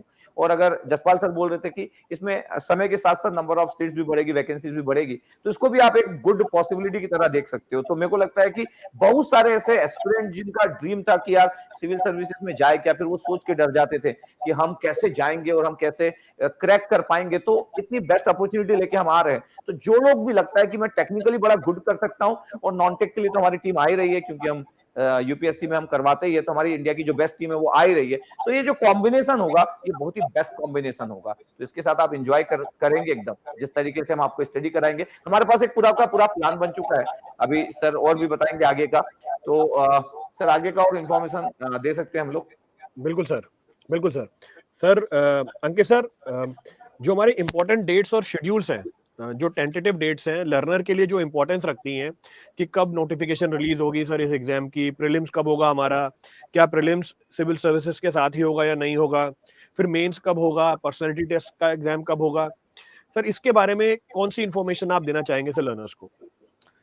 सर मैं यहाँ पे बच्चों को एक चीज जरूर बताना चाहूंगा, जैसा ढांडे सर ने भी बोला कि ऑप्शनल पेपर जो हो रहा है या जो मेंस एग्जाम हो रहा है, क्योंकि वो पहली बार हो रहा है आईआरएमएस कंडक्ट, तो मोस्ट प्रोबेबली ये यूपीएससी का जो इलेक्ट्रिकल, मैकेनिकल, सिविल ऑप्शनल होता है एग्जैक्टली वैसा ही होगा। और एक चांस ये भी बनता है, हो सकता है कि सेम पेपर भी कंडक्ट करा दिया जाए। तो इसीलिए मुझे क्या लगता है कि यूपीएससी का जो भी मेंस एग्जाम होगा, भले ही वो आईएफएस के लिए हो, भले ही वो सिविल सर्विसेज के लिए हो, भले ही वो आईआरएमएस के लिए हो, इनका टाइम फ्रेम कहीं ना कहीं सेम रहेगा। और हम लोग जो टेंटेटिव डेट लेके चल रहे हैं, we are taking it as a September and October time frame. Prelims क्योंकि सभी का सेम रखा गया है, सिविल सर्विसेज हो, आईएफएस हो, आईआरएमएस हो, तो ये तो सिविल सर्विस के साथ ही होगा। सेम पेपर में इन लोगों को बिठाया जाएगा, भले इनकी कट ऑफ लिस्ट, इनकी मेरिट लिस्ट अलग से प्रिपेयर की जाए, बट एग्जाम ये लोग सेम टाइम पे देंगे। तो that will come in the month of May. और नोटिफिकेशन क्योंकि अभी अभी आईआरएमएस के बारे में डिस्क्लोज किया गया है, तो in the month of end of जनवरी और in the month of Feb आप नोटिफिकेशन भी एक्सपेक्ट कर सकते हैं। और क्योंकि सर पर्सनालिटी टेस्ट इंटरव्यू का वेटेज इंजीनियरिंग सर्विसेज से भी कम रखा गया है, तो बच्चों को उसमें तो बहुत ज्यादा घबराने की जरूरत नहीं है। और मुझे लगता है कि बच्चों ने इस समय यूट्यूब पे ना सर इतना कंटेंट है कि यूपीएससी के इंटरव्यूज काफी ज्यादा देखे भी होंगे, तो they can easily prepare for that. और वो हम लोग एक्सपेक्ट कर रहे हैं कहीं ना कहीं अगर सितंबर अक्टूबर में पेपर होता है तो उसके 2 या 3 मंथ्स के अंदर अंदर उसका इंटरव्यू भी कंडक्ट होना चाहिए। और सर एक बहुत इंटरेस्टिंग ऑब्जर्वेशन जो मैंने देखा, इन्होंने यूपीएससी सिविल सर्विस ऑप्शनल का जो सिलेबस है वो एज इट इज आईआरएमएस के अंदर कॉपी कर लिया है। और मजे की बात सर ये है कि उसका सिलेबस इंजीनियरिंग सर्विसेज से भी कम है। इंजीनियरिंग सर्विसेज में मटेरियल साइंस भी एडेड रहता है हमारे यहाँ, कंप्यूटर ऑर्गेनाइजेशन होता है, इलेक्ट्रॉनिक्स होता है, सब कुछ हटा दिया गया है। तो मेरे हिसाब से ना सर, अगर बच्चा गेट की तैयारी कर रहा है, हल्का सा एफर्ट मार के IRMS जा सकता है और उससे थोड़ा ज्यादा एफर्ट मार के ESC का टेक्निकल भी प्रिपेयर कर सकता है। तो गेट वाले बच्चों को तो खासकर इलेक्ट्रिकल में, क्योंकि हाईएस्ट सीट्स हैं, उन्हें तो जरूर इसको ट्राई देना चाहिए। बिल्कुल सर, राइटली सेड। सर अगर हम आगे बढ़े और एक रोड मैप के बारे में डिस्कस करें, पहला जो डाउट एक लर्नर के माइंड में आता है कि जैसे उसको प्रीलिम्स देना है, तो क्या 6 महीने सफिशिएंट है उसके प्रीलिम्स की तैयारी के लिए? तो सौरभ सर, क्या आप गाइड कर सकते हैं लर्नर्स को या इंजीनियर्स को, क्योंकि उनके माइंड में सबसे बड़ा इशू प्रीलिम्स को लेकर ही है कि, और इंजीनियर को डर भी लगता है कि यार मेरे को GS करनी है, मेरे को CSET की तैयारी करनी है, इनके लिए तो बहुत सारा टाइम लग जाता है। तो इस चीज को आप कैसे इंजीनियर के माइंड से एलिमिनेट करेंगे? सर एक तो सबसे बड़ा, अगर कोई भी फियर है उसके लिए, उसको ओवरकम करने के लिए तो मोटिवेशन सबसे बड़ा फैक्टर होता है। और आपको ये समझना है कि इतने बड़ा जॉब आपको मिल रही है, मैं आपको ये चीज कन्वे करूंगा कि सिविल सर्विस एग्जाम जो होता है उसमें लगभग 23 सर्विसेज हैं। और 23 सर्विसेज में जैसे आप, ऐसा नहीं कि सिर्फ सबको IAS मिलता है। जो टॉप रैंक आती है इनकी, तो उनका प्रेफरेंस IAS रहता है, फिर कोई इंडियन फॉरेन सर्विस में जाता है, फिर अपना IPS, इस टाइप से। तो अगर आप टॉप की 2-3 सर्विसेज देखें ना, तो उसमें आप इस सर्विस को इंक्लूड कर सकते हैं। मतलब ये जो सर्विस, अगर इसमें करियर एनहांसमेंट और काम करने का जो एक आप कह सकते हैं एक्सपीरियंस और ये सब चीजें हैं, तो इतनी बड़ी सर्विस अगर आपको मिल रही है, और आपके लिए जो चैलेंज है ना, वो मात्र एक छोटा सा जो आपको एक हर्डल लगेगा, तो वैसे हर्डल नहीं है, बट अगर थोड़ा सा हर्डल आपको लगे, वो सिर्फ प्रीलिम्स है। क्योंकि इलेक्ट्रिकल, सिविल और जो आपके ये इंजीनियरिंग सब्जेक्ट्स हैं, इस पर आपने अच्छे से कमांड कर रखी है, आपने अच्छी इसमें कमांड कर रखी है। तो ये जो फैक्टर है, आपको बस ये सोचना कि ये चलो 6 महीने मेरे पास, इस 6 महीने के मतलब लगभग 1 फरवरी को जैसे UPSC का नोटिफिकेशन आएगा, तो साथ में इनका भी आ जाएगा। तो ऑलरेडी जो कैलेंडर है आई थिंक UPSC का, उसके अकॉर्डिंग 1 फरवरी डेट है। तो UPSC का नोटिफिकेशन जो टाइम पीरियड है, मतलब जो कैलेंडर अगर आप देखो, तो जो ये टाइम पीरियड, इस टाइम पीरियड के अंदर आपको जो प्रीलिम्स क्लियर करना है, तो अलग अलग जो सब्जेक्ट्स मैंने स्टार्टिंग में आपको बताया था, अगर आप उन सब्जेक्ट्स की एक एक किताब उठा के बैठोगे, बहुत पॉसिबल नहीं है, मतलब इट इज ऑलमोस्ट इम्पॉसिबल कि आप एक एक सब्जेक्ट को बहुत डेप्थ में पढ़ लो। एक सिंपल सा रास्ता है, वो यही एक रास्ता है कि जो प्रीलिम्स स्पेसिफिक आपकी चीजें हैं, जैसे अनअकैडमी का भी कोर्स है प्रीलिम्स डेडिकेटेड, उसको आपको करना चाहिए। साथ में जैसे अगर आप अपने प्लान को डिसाइड करते हैं, तो आप अगर पूरे दिन को देखें, तो पूरे दिन में आप कुछ समय जो है अपना जो ऑप्शनल है उसको आप पढ़ें, और लगभग 50-60% जो समय है, क्योंकि ये सारी चीजें जो प्रीलिम्स में आपके लिए नई हो सकती हैं, तो उसको दें। और कुछ समय जो क्लासेस हैं उसको करें, और फिर खुद सेल्फ स्टडी करें। और 2013 से लेकर 2022 तक के पेपर्स जो सिविल सर्विस प्रीलिम्स के हुए, उनको बार बार लगाएं। इस पर एक हम लोग, चाहे अगर जसपाल सर अलाउ करेंगे, तो एक पूरा डिटेल्ड स्ट्रेटजी हम लोग मतलब डिस्कस कर लेंगे, क्योंकि उसको बताने में लगभग 1 घंटे का टाइम चाहिए कि कैसे एक एक सब्जेक्ट को जो है प्रोसीड करना है। क्योंकि एक स्पेसिफिक स्ट्रेटजी है हर सब्जेक्ट के लिए, प्रीलिम्स क्लियर करने के लिए। ऐसा मतलब एक लाइन में नहीं कहा जा सकता कि आप ये कर लो और हो जाएगा। लेकिन हाँ, अभी फिलहाल के लिए आपके पास जो एक लौता ऑप्शन बचता है, जो टाइम की लिमिटेशन है, कि वो आपको थोड़ा सा अच्छी टीम से जुड़ के तुरंत उन चीजों को अच्छे से कवर करके 2013 से 22 तक के जो पेपर प्रीलिम्स के, उनको बार बार करना है, प्रैक्टिस करना है। प्रैक्टिस करने का मतलब होता है कि आप क्वेश्चन देख रहे हो, सॉल्व कर रहे हो, फिर कर रहे हो, बार बार उसको कर रहे हो। तो कुछ कुछ किताबें हैं, वो भी मैं, अगर कोई अलग से सेशन होगा तो हम लोग उस पर डिस्कस करेंगे, उसको आप करें। और CSET जो है उसमें तो आपको बिल्कुल भी दिक्कत नहीं होगी। प्रायोरिटाइज कर सकता है लर्नर कि मतलब कोई स्पेसिफिक टॉपिक हो जिसमें वेटेज ज्यादा हो उस पर्टिकुलर सब्जेक्ट का?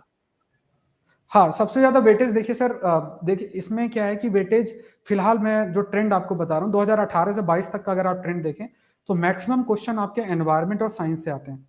बट जैसा मैंने आपको कहा कि इसमें 2 एरियाज होते हैं, एक होता है ट्रेडिशनल सब्जेक्ट, जैसे polity, history, geography, traditional area. कुछ नॉन ट्रेडिशनल एरियाज हैं, एनवायरनमेंट, एग्रीकल्चर, साइंस। और तो ये ऐसे एरियाज हैं, अगर आपको मैं कह दूं कि आप 15 किताबें पढ़ लो, उन किताबों से भी प्रश्न आपको बहुत ही कम मिलेंगे।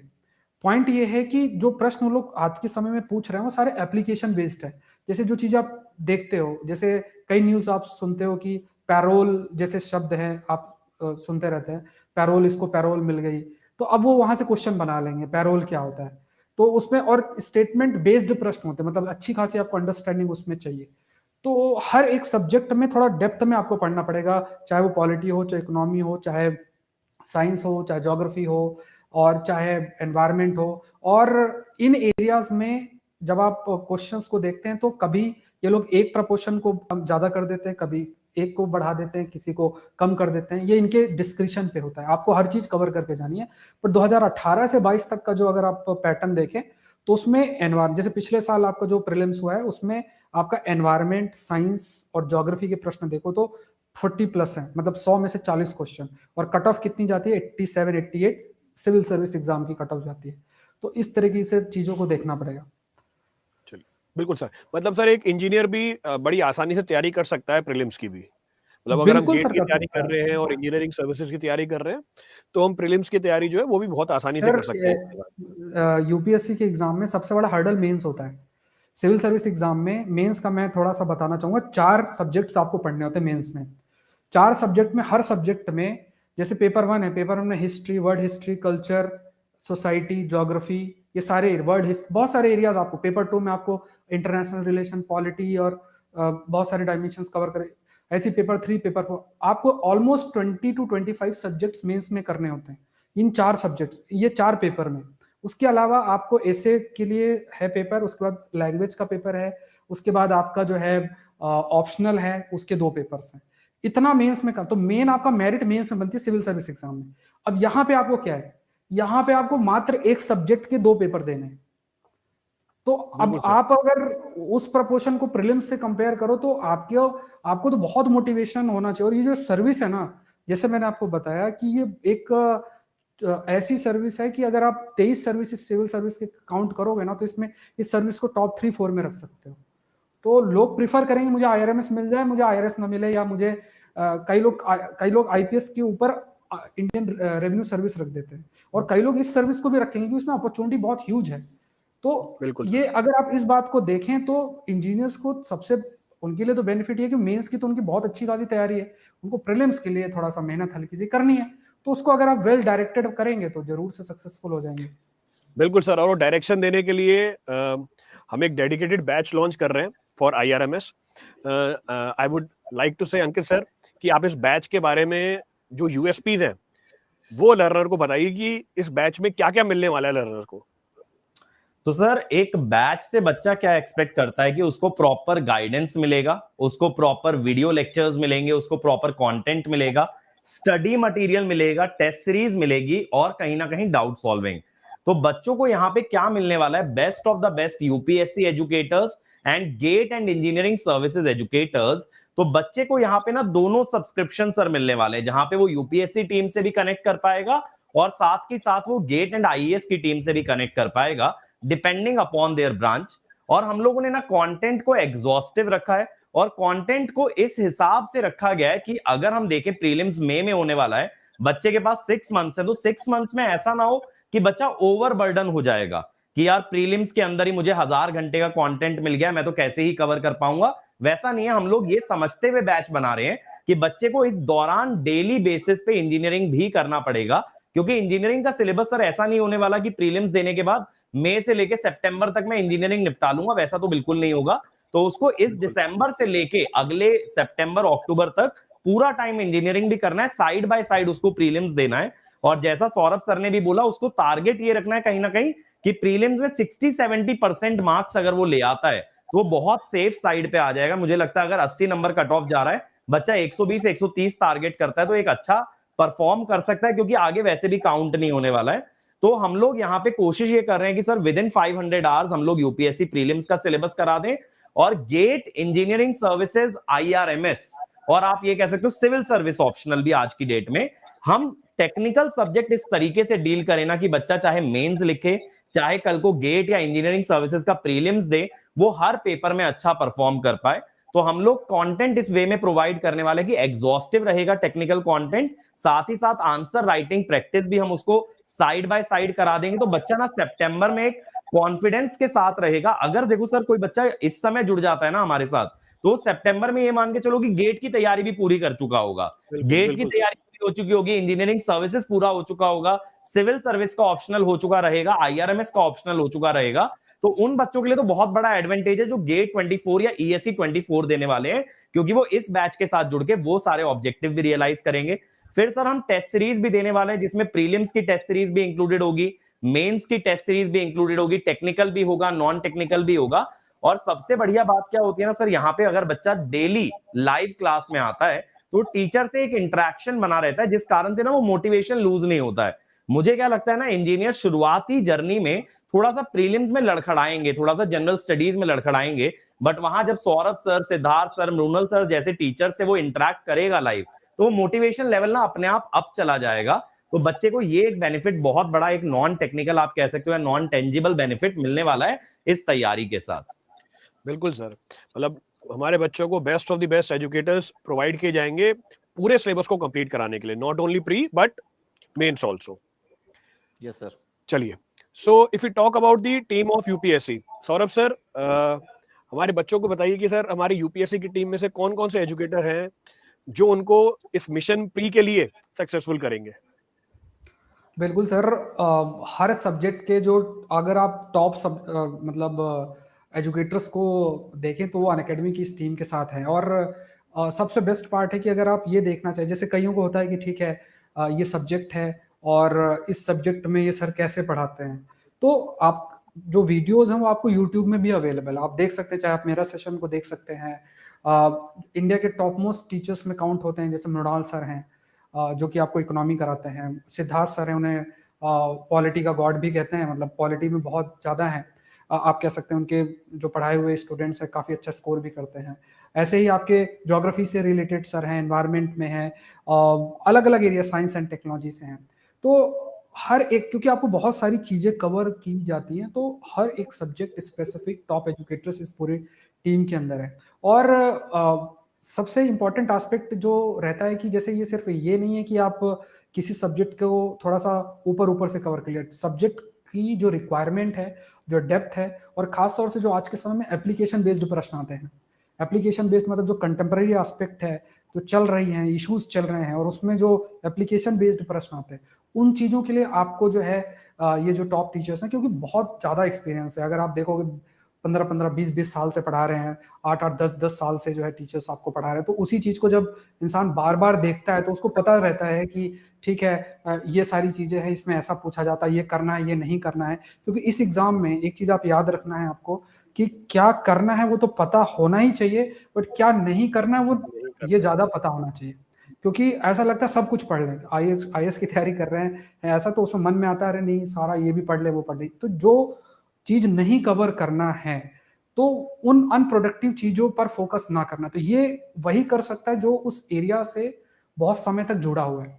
और पूरी की पूरी टीम कुछ इसी तरीके से है, क्योंकि इस पूरे आप कह सकते हैं कि प्रिपरेशन दौरान जो भी बदलाव हुए हैं, जो भी क्वेश्चंस के पैटर्न में बदलाव हुआ, तो उसमें पूरा टीम का ऑब्जर्वेशन रहता है और उसी तरीके से आपकी जो प्रिपरेशन है उसको भी शेप किया जाता है। तो ये आपको ध्यान में रखना है। बिल्कुल सर। सो अगर हम आगे चले, सर ने इन सारे एजुकेटर्स के बारे में बताया कि कौन कौन से एजुकेटर्स हैं यूपीएससी की तरफ से जो आपको प्रीलिम्स की तैयारी कराएंगे। तो हमारे पास सुदर्शन सर हैं, हमारे पास अनुज सर हैं, आरती मैम हैं, अनुज सर हैं, मृणाल सर हैं, सिद्धार्थ सर हैं। So top of the educators are available with us to guide you through the preparation of prelims. Moving forward, अगर हम बात करें सिविल टीम की, in civil I will be guiding you, Vivek sir हैं, कृष्ण प्रकाश sir हैं, राजेंद्र प्रकाश sir हैं। So if I से bottom line में बताऊं आपको कि हर एक स्ट्रीम में, चाहे टेक्निकल हो चाहे नॉन टेक्निकल हो, आप बच्चे लोगों को best of the best educators मिलने वाले हैं एग्जाम क्रैक कराने के लिए। अगर मैं बात करूं इन डिटेल कि कौन कौन से टॉपिक, कौन कौन से एजुकेटर्स लेंगे, so I will be taking many topics. Prakash sir भी लेंगे, विवेक सर भी लेंगे, हमारे पास राजेंद्र प्रकाश सर भी है। If I move forward for mechanical stream, mechanical engineering के अंदर मोंडल सर है हमारे पास। मोंडल सर, और कौन कौन से एजुकेटर्स हैं जो आपके साथ मिलके बच्चों को आईआरएमएस क्रैक कराने वाले हैं?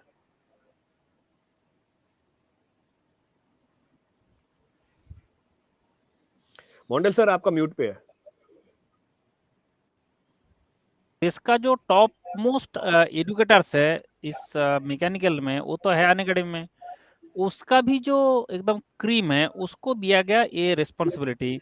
कुलकर्णी सर है, मैं हूँ, गिल सर है, शिवम दीक्षित सर है, राजीव सिंह सर है, मतलब एकदम जो टॉप मोस्ट में आता है सबको उनको ही दिया गया, सौंपा गया रिस्पॉन्सिबिलिटी।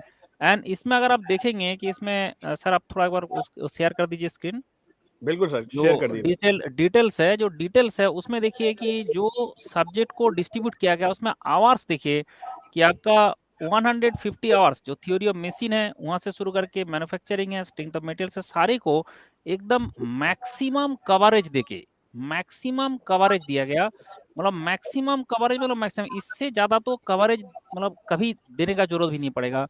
क्यों ना, हम चाहते हैं कि आप जाके वहां पे टॉप करें। एंड टेक्निकल प्रिपरेशन क्या है, गेट का भी होगा, आईएएस का भी होगा, आईआरएस का भी होगा, आईआरएमएस का भी होगा, एंड आईएफएस का भी होगा, सिविल सर्विस होगा। तो हमें गिनती करके देखा 5 एग्जाम के लिए आप जो है इसका प्रिपरेशन से पूरा प्रिपरेशन इसी से हो जाएगा। तो इसके बिल्कुल कारण जो है कि ये एकदम बेस्ट कैटेगरी दिया गया and best with best educator. बिल्कुल सर, बिल्कुल सर। मूविंग फॉरवर्ड, अगर हम बात करें इलेक्ट्रिकल टीम की, for electrical team Umesh sir है हमारे साथ, अंकित सर है हमारे साथ। उमेश सर, आप बताएंगे इलेक्ट्रिकल टीम में कौन कौन से एजुकेटर्स हैं जो लर्नर्स को यहाँ पे गाइड करेंगे? सर इलेक्ट्रिकल में अगर मैं बात करूं तो मेन रिस्पॉन्सिबिलिटी जो रहेगी वो अंकित सर और मेरी रहेगी, और हमारे पास भीमा शंकर सर है, दास सर है। तो हम पूरा प्लान कर चुके हैं कि कौन सा सब्जेक्ट कौन कौन डील करेगा, किस तरीके से डील करेगा। और अगर आप स्केड्यूल देखेंगे तो 21 दिसंबर से मेरी क्लास चालू हो रही है, नेटवर्क थ्योरी की मैं पहली क्लास स्टार्ट कर रहा हूँ, तो वहां से आप ज्वाइन कर सकते हैं। तो मैं और अंकित सर मिलके एक पूरी गुड वे में एक प्लान करके हम रखे हुए हैं, और आपके लिए जितना बेस्ट वे में जितना कंटेंट जो होना चाहिए उस तरीके से हम आपको प्रोवाइड करने वाले हैं। तो आपको कोई भी सब्जेक्ट में कोई भी इशू नहीं होगा, जितने भी सब्जेक्ट से पेपर 1 पेपर 2 जिस भी तरीके से आपको क्वेश्चन आते हैं वो हमारी सब प्लानिंग का पार्ट होगा। तो मेरे को लगता नहीं कि आपको कोई भी एक भी सब्जेक्ट के लिए प्रॉब्लम होने वाली है। तो इंडिया की जो बेस्ट टीम है वही आप लोगों को डील करने वाले आईआर हैं उसमें, तो मेरे को लगता नहीं है कि जीरो इशू होगा आपको। अंकित सर क्या बोलते हैं आप? सर मैं यही बोलूंगा कि बच्चों को इस बैच के अंदर या इस कोर्स के अंदर सबसे ज्यादा बेनिफिट क्या होने वाला है कि ना, यहाँ पे जो एजुकेटर्स हैं वो या तो बहुत ज्यादा एक्सपीरियंस्ड हैं या खुद गेट रैंकर्स रह चुके हैं, और आदित्य सर जैसे टीचर भी हैं जो कि ईएससी ऑफिसर रह चुके हैं, और शंकर सर जैसे, आदित्य सर का नाम भूल गया सर था। जैसे जो टीचर्स हैं जो कि एमटेक कर चुके हैं। तो यानी कि काफी नॉलेजेबल फैकल्टीज बच्चों को मिलने वाली हैं, और कोर्स एकदम स्ट्रक्चर्ड वे में चलने वाला है। मतलब सबसे बढ़िया बात ये रहने वाली है कि आप प्रीलिम्स और मेंस साथ लेके चल पाओगे। इस चीज का हमेशा ध्यान रखा जाएगा, आपको कभी भी ओवरबर्डन नहीं कर दिया जाएगा, ना ही टेक्निकल से और ना ही जीएस वाले पेपर से।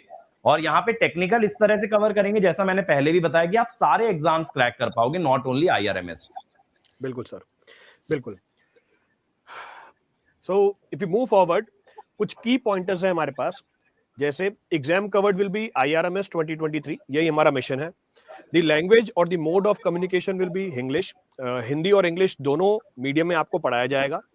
बैच की जो स्टार्ट डेट है is 18th of December, this is for prelims 2022। Batch की जो एंड डेट है इट इज जुलाई 2023। क्लास का शेड्यूल मंडे टू फ्राइडे होगा। क्लास की जो फ्रीक्वेंसी है 4 to 5 क्लासेस पर डे, और duration of the class will be 2 hours। तो जैसा अंकित सर ने भी बोला कि आप लोगों को ओवरबर्डन नहीं किया जाएगा, जो भी कंटेंट होगा बहुत ही स्ट्रीमलाइंड होगा, जो भी कोर्सेज होंगे बहुत ही स्ट्रक्चर्ड होंगे, और कोर्सेज को डिजाइन इस तरीके से किया गया है कि आपके जितने भी एग्जाम हैं, जैसे सर ने बोला सिविल सर्विसेज, आईआरएमएस, चाहे आप प्रिपरेशन कर रहे हो इंजीनियरिंग सर्विसेज की, चाहे आप प्रिपरेशन कर रहे हो गेट की, आप इन सारे एग्जाम्स को पैरेलली लेके जा सकते हो। और जैसा मोंडल सर ने भी हाईलाइट किया था कि अगर आप प्रिपरेशन कर रहे हो टॉप लेवल के एग्जाम की, इसके अलावा बाकी जो भी स्टेट सर्विसेज के एग्जामिनेशन है, मेरे हिसाब से उनको निकालने में कोई ज्यादा एफर्ट लगाने की जरूरत ही नहीं पड़ती। तो कुछ की पॉइंटर्स हैं आपके आईआरएमएस मिशन के लिए। नाउ सर ओवर टू एक क्वेश्चन है सर, सिविल सर्विस एस्पिरेंट्स की तरफ से ही है ये क्वेश्चन कि सर ये जो आपके सब्जेक्ट्स हैं, जैसे इलेक्ट्रिकल है, मैकेनिकल है, सिविल है, तो जैसे जो सिविल सर्विस का मेंस होता है वो पूरा हैंड रिटन होता है, मतलब क्वेश्चन होगा आपका और आपको 150 वर्ड्स में और 250 वर्ड्स में लिखना होता है, तो उसमें बहुत आंसर राइटिंग प्रैक्टिस चाहिए होती है, और आपका टेस्ट सीरीज और ये सब भी रहता है। तो एक पहला ये डाउट है कि ये जो आपका मेंस है ये आंसर लिखने वाला ही है, रिटन वाला ही है? हाँ बिल्कुल सर, हमारे जो प्रॉब्लम्स होते हैं वो कन्वेंशनली होते हैं। अच्छा अच्छा। मेंस में जैसे जो पेपर एमसीक्यूज बेस्ड भी जैसे एमसीक्यूज बेस्ड भी एक अप्रोच रहती है, और एक होता है आंसर राइटिंग पूरा प्रॉपर। सर, तो हमारा तो आंसर राइटिंग है। हाँ, पूरा जो हमारा अप्रोच रहता है पढ़ाने का भी वो कन्वेंशनली होता है, क्योंकि जो एमसीक्यू भी निकल के आते हैं उसी से निकल के आते हैं। तो हमारे अच्छा। लर्नर्स को मतलब बिल्कुल भी प्रॉब्लम नहीं होने वाली है अगर वो गेट की भी तैयारी कर रहा है, जो एमसीक्यू टाइप पेपर है, क्योंकि लेवल इतना अच्छा होता है गेट के क्वेश्चंस का कि जो कन्वेंशनल क्वेश्चंस है वो वैसे ही बन जाते हैं उससे। तो लर्नर्स को कहीं पर भी कोई इशू नहीं आने वाला मेंस का पेपर लिखने के अंदर। So Ankit sir, moving forward, बच्चों के लिए हम क्या ऑफर कर रहे हैं? What is there in store for our learners? तो बच्चों, जो लोग अभी तक हमसे नहीं जुड़े हैं, ना ही यूपीएससी में हमारे साथ हैं, ना ही गेट के अंदर हमारे साथ हैं, जो कि स्क्रैच से इस जर्नी को स्टार्ट करना चाहते हैं, वो लोग सेव कर सकते हैं अप टू 40%। हम लोग उनको कॉम्बो देने वाले हैं जीएस के बैच का और गेट एंड ईएससी सब्सक्रिप्शन के बैच का। बेसिकली आपके लिए ना पूरा सब्सक्रिप्शन ओपन रहेगा, but what I will guide you कि आप एक बैच को पर्टिकुलरली फॉलो करो, वरना यूपीएससी के अंदर इतने मतलब ज्ञानी लोग हैं, इतने बड़े बड़े टीचर्स हैं, आप लॉस्ट हो जाओगे। एक एक सब्जेक्ट को इस तरह से डील किया गया है। बट अगर एक बैच में बने रहोगे, स्ट्रक्चर्ड क्लासेस रहेंगी, चाहे फिर वो टेक्निकल हो, फिर चाहे वो जीएस हो, तो आपको कॉम्बो ऑफर किया जा रहा है जिसमें सारी क्लासेस आपके लिए एक्सेसिबल होंगी और आप 40% सेव कर सकते हो। तो सर, अगर 12 मंथ का मैं कॉस्ट देखूं प्लस सब्सक्रिप्शन का, तो बच्चे को समवेयर अराउंड 60,000 पड़ रहा है। अब बहुत सारे बच्चे ऐसा बोल सकते हैं कि यार 60,000 बहुत ज्यादा कॉस्ट है, लेकिन मैं बच्चों 60,000 को फॉर प्री एंड मेंस दोनों, मतलब दोनों के प्री और लिए? मेंस सर दोनों के लिए, गेट और बिल्कुल ईएससी का सब्सक्रिप्शन और यूपीएससी के सब्सक्रिप्शन को मिला के हो सकता है बच्चों को ज्यादा लगे, लेकिन सर मैं एक चीज हाईलाइट करना चाहूंगा कि 60,000 में गेट कवर हो रहा है, इंजीनियरिंग सर्विसेज कवर हो रहा है, फॉरेस्ट सर्विसेज कवर हो रहा है, IAS with engineering optional cover हो रहा है, एंड आईआरएमएस कवर हो रहा है। यानी देश के जितने भी टॉप मोस्ट पोजीशंस के लिए, चाहे पीएसयूज की बात करें, चाहे गवर्नमेंट सेक्टर की हम बात करें, ग्रेड ए ऑफिसर्स की बात करें, वो सारी चीजों को बनने का मौका मिल रहा है सिर्फ 60,000 रुपीज में। और अनअकैडमी आपको बेटा एक बहुत अच्छी चीज ऑफर करता है, जो बच्चे फाइनेंशियली चैलेंज्ड होते हैं कि वो अपनी फीस को मंथ बाय मंथ भर सकते हैं ऑन ईएमआई बेसिस, जिसपे 0% इंटरेस्ट चार्ज होता है। आपको बस क्या करना है, अपनी फैमिली में किसी का आधार कार्ड, पैन कार्ड देना है जिनको सैलरी आती हो, और आप मंथली फीस को पे कर दो, कोई टेंशन वाली बात नहीं है। यानी 5,000 अ मंथ के अंदर आपको एक अपॉर्चुनिटी मिलता है देश का टॉप मोस्ट ऑफिसर बनने का। और आप बेटा इसको कभी भी एज अ खर्चा, एज अ एक्सपेंस ना देखें, इसको एज अ इन्वेस्टमेंट देखें। और मैं मानता हूं ना बेटा, जो पोजीशंस आपके लिए ओपन हो रही है, ये जो अमाउंट है ये आपकी मंथली सैलरी से भी काफी कम है। तो आप ये सोचो आप कितना गुना इससे अर्न कर सकते हो। और जिन पोजीशंस की मैं बात कर रहा हूं, वहां सिर्फ earning in terms of money कभी भी नहीं होता, in terms of respect, in terms of social currency, क्योंकि जो आपकी फॉलोइंग होती है, जितने लोग आपके पीछे होते हैं, जो आपका फेम होता है, वो थोड़ा सा अलग लेवल पे हो जाता है। तो ये मैं बता रहा हूं, उसके मामले में कुछ भी नहीं है। और अगर आप आइकॉनिक के लिए जाते हो बेटा, वहां पे आपको बेस्ट पार्ट क्या होगा कि आपको बुक्स प्रोवाइड कर दी जाएंगी। तो जैसा सौरभ सर ने भी बोला ना, अगर आप स्टैंडर्ड बुक्स के पीछे जाते हो तो यार उसमें लॉस्ट हो जाते हो। और इतना मैं जानता हूं, मतलब मैं थोड़ा बहुत यूपीएससी कैटेगरी लोगों से मिलता रहता हूं, कि यूपीएससी की टीम ने जो आपके लिए मटेरियल बनाया ना, मेरे को लगता है सौरभ सर भी जानते होंगे, वो best of the best material बनाया, जिसके बाद आपको कोई स्टैंडर्ड बुक की जरूरत नहीं पड़ेगी। तो अगर आप चाहते हो बेटा आपके पास वो रेफरेंस मटेरियल रहे गेट का भी, जो कि हम लोगों ने खुद ही बुक्स डिजाइन किए, जसपाल सर ने, मोंडल सर ने, मैंने, ढांडे सर ने, सबने डिजाइन किया है। और यूपीएससी में जहां पे भी बहुत state of the art material design हुआ है, तो आप आइकॉनिक को ले सकते हो। उसका भी कॉस्ट बहुत ज्यादा नहीं पड़ने वाला है, अराउंड 80,000 पड़ेगा। एंड एज आई टोल्ड, आप उसको मंथ ऑन मंथ पे कर सकते हो। 12 मंथ से ज्यादा आपको जाने की जरूरत नहीं पड़ेगी, क्योंकि what we are expecting is कि सितंबर अक्टूबर में आपका मेंस कवर हो जाएगा। तो अगर आप 12 मंथ्स का लेते हो, तो जो आपका पेपर 2 में मेंस के अंदर भी जो आपका क्वालिफाइंग एग्जाम है ना, वो यूपीएससी वाले सब्सक्रिप्शन में कवर हो जाएगा, जो लैंग्वेज वाला पार्ट हम बात कर रहे हैं। और जो हमारा मेरिट बेस्ड एग्जाम है, वो हम आपका गेट एंड ईएससी के साथ कवर करा देंगे। लेकिन बैचेस रिसेंटली स्टार्ट होने वाले बहुत ही जल्द, तो इस ऑफर को हाथ से जाने नहीं देना चाहिए आइडियली यार आप लोगों को, और फटाफट डिसीजन लेके आपको आगे बढ़ना चाहिए। डिसीजन मेकिंग कभी भी स्लो नहीं होनी चाहिए। सर मैं ऐड करना चाहूंगा, आपने बोला सर कुछ लोगों को ज्यादा लगेगा ये। सर अगर हम गेट ईएससी की बात करें, गेट ईएससी का ही जो प्राइसिंग है 1 ईयर का अप्रोक्सीमेटली 90,000 है, और अगर यूपीएससी की बात कर ले, इट क्रॉसेस 1.5 लैक्स। तो अगर मैं दोनों को अगर जोड़ भी देता हूं तो 2.5 लाख से भी क्रॉस कर जाती है कॉस्टिंग। तो यहाँ पर जो कॉस्ट है वो बहुत ही मिनिमल कॉस्ट रखी हुई है लर्नर्स के लिए। तो मेरे हिसाब से इसमें कोई बर्डन नहीं होना चाहिए लर्नर्स को, और इजीली वो इसको यूज कर सकते हैं। बिल्कुल सर।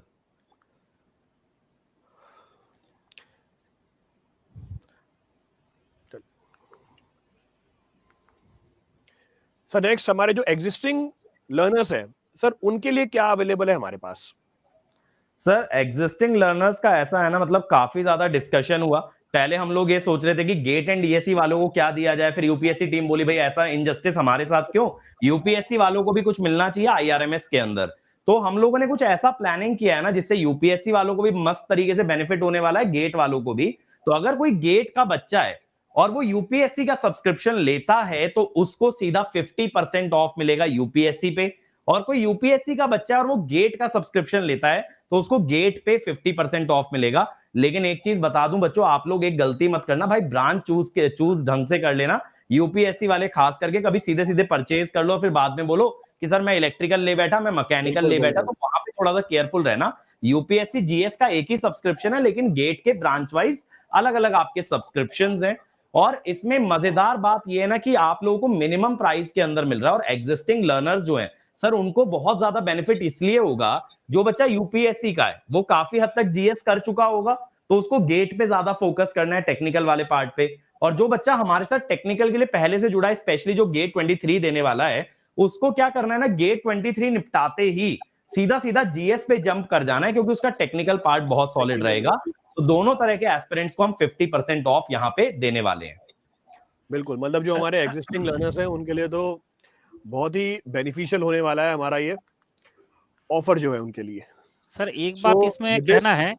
बिल्कुल सर। सर बिल्कुल सर। जो इसमें गेट जो सिलेक्ट करना है ना, एक्चुअली स्टूडेंट को ऐसे ना लगे कि वो गेट एग्जाम के लिए है, ठीक है। जैसे टेक्निकल में अगर कोई आता है, जैसे टेक्निकल में आपको गेट ऑप्शन सिलेक्ट करना पड़ रहा है, वो गेट ऑप्शन नहीं है। एक्चुअली गेट आईएएस जो हम इंजीनियरिंग है उसके लिए हमने कोई एग्जाम के रिलेटेड बना के रखा है। तो इसलिए क्या होता है कि जो गेट आईएएस है उसका मतलब नहीं कि गेट आपने ऑप्शन सिलेक्ट कर रहे हो तो आप गेट एग्जाम के लिए कर रहे हो, वो आईआरएमएस के लिए आप कर रहे हो, आईआरएमएस का ही हम पढ़ाएंगे, उसके लिए कोई ऐसा नहीं है कि गेट। तो वो एक्चुअली वो सॉफ्टवेयर में बना हुआ है, तो उसके हिसाब से आपको उस हिसाब से उस टीम में डाल दिया जाएगा कि आपने गेट टीम के अंदर आया, फिर आपने मैकेनिकल के अंदर आया तो आपने मैकेनिकल गेट टीम सिलेक्ट कर ले। तो यहाँ पे गेट सिलेक्ट करने का मतलब आपको गेट एग्जाम के लिए नहीं है, वो दैट इज फॉर आईआरएमएस। तो इसके कारण वो आईआरएमएस वाला जब ऑप्शन लेंगे तो उसमें दोनों आपके एक साथ कॉम्बो में मिलेगा, बट वो गेट कैटेगरी, गेट जो आपका गोल है वो सिलेक्ट करना पड़ेगा। बिल्कुल, मतलब हर एक अगर लर्नर के लिए हमारे पास अपॉर्चुनिटी है। हाँ। मैं तो ये कहूंगा मॉन्डल सर, अगर बच्चा आईआरएमएस के लिए गेट टीम में आ ही रहा है तो लगे हाथ गेट भी दे ही देना चाहिए, क्योंकि वो तो सबसेट ही रह गया अब इस एग्जाम का। तो हाँ, गेट तो उसका भी बाय डिफॉल्ट प्रिपरेशन दे हो ही जाएगा। सकता है। हाँ सर, बिल्कुल सर। बिल्कुल सर।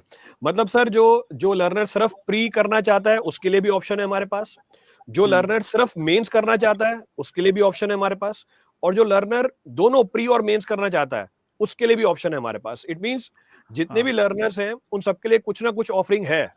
Yes sir. इसका मतलब कोई भी लर्नर ऐसा नहीं होगा जो ये बोलेगा कि नहीं सर मेरे को तो सिर्फ प्री करना था, मैं दोनों सब्सक्रिप्शन क्यों लूं। तो अगर किसी को प्री करना है तो वो सिर्फ प्री का भी सब्सक्रिप्शन ले सकता है। हाँ हाँ। बिल्कुल। So with this we conclude. Umesh sir, अगर आप कुछ फाइनल टिप्स देना चाहेंगे लर्नर्स को।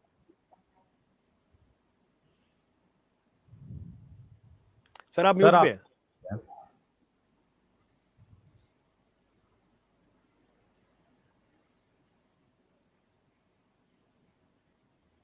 In the mean time Jaspal sir, मैं एक चीज और ऐड कर देता हूं कि जो भी हमारे एग्जिस्टिंग लर्नर्स हैं जिनको 50% ऑफ मिल रहा है, उनको एक गूगल फॉर्म भर के अपने को इन्फॉर्मेशन देनी है कि सर मैं इंटरेस्टेड हूं और मैं अनअकैडमी स्टूडेंट हूं ऑलरेडी। तो उस फॉर्म का लिंक हम लोगों ने ना इस वीडियो के डिस्क्रिप्शन में डलवा दिया है। तो जो भी बच्चे हैं, चाहे वो यूपीएससी कैटेगरी को बिलोंग करते हैं, चाहे वो गेट कैटेगरी को बिलोंग करते हैं, वो इस फॉर्म को फिलअप कर दे। If they want the other subscription at 50% discount, तो बेटा पैसा बचा लेना, सीधे जाकर के खरीद मत लेना, पहले फॉर्म भर देना अगर आप एग्जिस्टिंग स्टूडेंट हो। और अगर आप एक न्यू स्टूडेंट हो तो फिर आपके लिए 40% तक का सेविंग है दोनों के कॉम्बो पे। बिल्कुल सर, बिल्कुल बिल्कुल। सौरभ सर, आप कुछ ऐड करना चाहेंगे सर? आपने तो सारी चीज़ें बता ही दी हैं, मतलब सब्सक्रिप्शन से रिलेटेड तो वही सारी बातें हैं। बस डिसीजन मेकिंग में डिले नहीं करना, आई थिंक अंकित सर ने कहा था। तो डिसीजन मेकिंग में आप जितना डिले करोगे ना तो उतना फिर सिलेक्शन में डिले होता है। आज डिसीजन लोगे, तैयारी शुरू कर दोगे, तो हो सकता है 23 में ही आप आईआरएमएस जो है वो जॉब आपको मिल जाए।